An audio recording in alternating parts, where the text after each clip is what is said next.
کیا ملک شام کی تباہی قیامت کی آخری نشانی ہے؟ ملک شام میں کون سی قیامت کی نشانیاں پوری ہو چکی ہیں؟ ملک شام کی جانب سے نبی صلی اللہ علیہ وسلم کی کون سی پیشن گوئیاں ہیں؟ یہی آج کی ہماری ویڈیو کا موضوع ہے، اور آج ہم آپ کو بتائیں گے کہ یہودی ملک شام پر کیسے قابض ہوں گے، شام کس طرح دنیا میں اپنی توجہ حاصل کرے گا، شام کی تباہی سے پوری امت مسلمہ پر کیا اثر پڑے گا۔ ناظرین، شام انبیاء علیہ السلام کی سرزمین ہے اور یہ ملک دنیا اور آخرت کے لحاظ سے اہمیت رکھتا ہے۔ اس کا موجودہ نام الجمہوری العربیہ السوریہ ہے۔ نبی صلی اللہ علیہ وسلم نے اپنی زیر زندگی میں ملک شام کے فتح ہونے کی بشارت دے دی تھی کہ عنقریب شام فتح ہو جائے گا۔ چنانچہ خلافت ابو بکر صدیق کے دور میں شام فتح ہونے کی ابتدا ہوئی، اور خلافت عمر فاروق رضی اللہ تعالیٰ عنہ کے دور میں شام مسلمانوں کے ہاتھ فتح ہوا۔ حضور نبی کریم صلی اللہ علیہ وسلم کی یہ پیشن گوئی بالکل صحیح ثابت ہوئی۔ ملک شام فتح ہونے سے مسلمانوں کو قوت حاصل ہوئی۔ ناظرین، تاریخی لحاظ سے جسے شام کہا جاتا ہے وہ سوریہ، اردن، لبنان اور فلسطین پر مشتمل اکیلا تھا۔ اسے سوریۃ الکبریٰ کے نام سے بھی یاد کیا جاتا ہے۔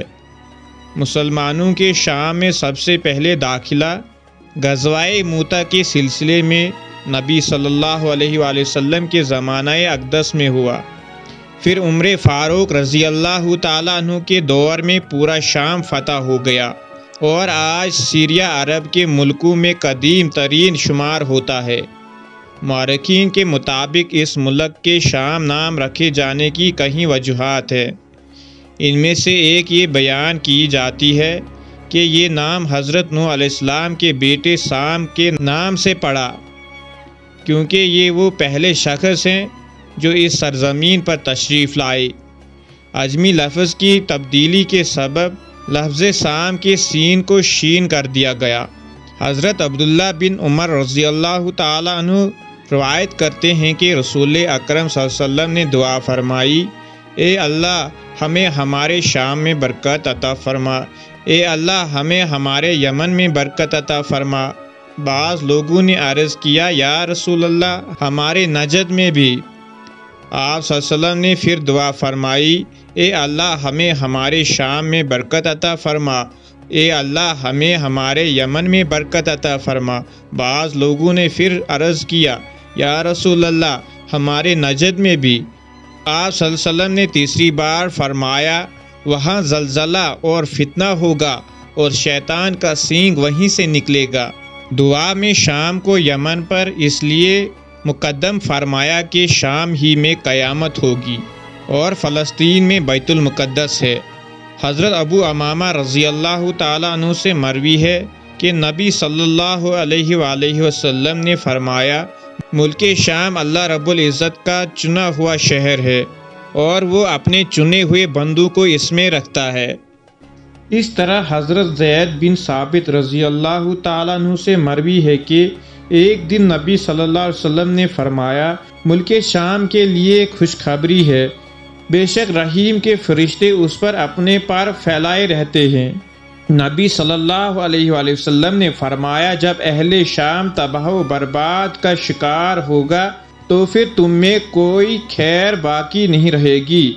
ناظرین، حدیث مبارکہ میں شام اور اہل شام سے امت مسلمہ کا مستقبل وابستہ ہے۔ اگر ملک شام ایسے ہی برباد ہوتا رہا تو پوری امت مسلمہ کی بھی خیر نہیں۔ اب تک 90% شام برباد ہو چکا ہے۔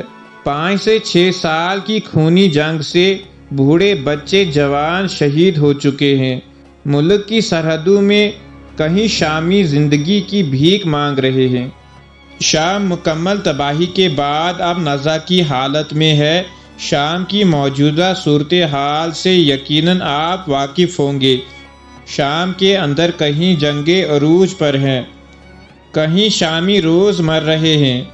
نبی صلی اللہ علیہ وسلم کی ایک اور پیشن گوئی پوری ہو رہی ہے۔ امام مہدی کے ظہور سے پہلے ایسا ہونا ضروری ہے یہ نبی صلی اللہ علیہ وسلم کی حدیث سے ثابت ہے۔ آخری زمانے میں جب مسلمان ہر طرف سے مغلوب ہو جائیں گے، مسلسل جنگیں ہوں گی، شام میں بھی یہودیوں کی سلطنت قائم ہو جائے گی، امت آپسی خانہ جنگی کا شکار رہے گی۔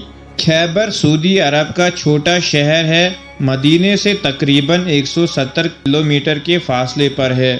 وہاں تک یہود و نصارہ پہنچ جائیں گے اور اس جگہ تک ان کی حکومت قائم ہو جائے گی۔ مسلمان مدینہ منورہ پہنچ جائیں گے۔ اس وقت حضرت امام مہدی علیہ السلام مدینہ منورہ میں ہوں گے۔ دوسری طرف دریائے تبریہ میں بھی تیزی سے خشکی آ جائے گی۔ ابھی دریائے تبریہ خشک ہو رہا ہے، یعنی یہ نشانی بھی پوری ہو رہی ہے جو امام مہدی علیہ السلام کے ظہور سے قبل ہونی تھی۔ اس لیے جب مڈل ایسٹ کے حالات کو دیکھا جاتا ہے تو صاف نظر آتا ہے دنیا ہولناکی کی طرف بڑھتی جا رہی ہے اور نبی صلی اللہ علیہ وسلم کی پیشن گوئیاں پوری ہو رہی ہے۔ نبی صلی اللہ علیہ وسلم نے فرمایا کہ میری امت پر ایک دور ایسا آئے گا جس میں فتنہ ایسی تیزی سے آ جائے گا جیسے تسبیح ٹوٹ جانے سے تسبیح کے دانے تیزی سے زمین کی طرف آتے ہیں۔ اللہ رب العزت آپ کا حامی و ناصر ہو۔ تو ملتے ہیں اپنی اگلی ویڈیو میں۔ السلام علیکم، فی امان اللہ۔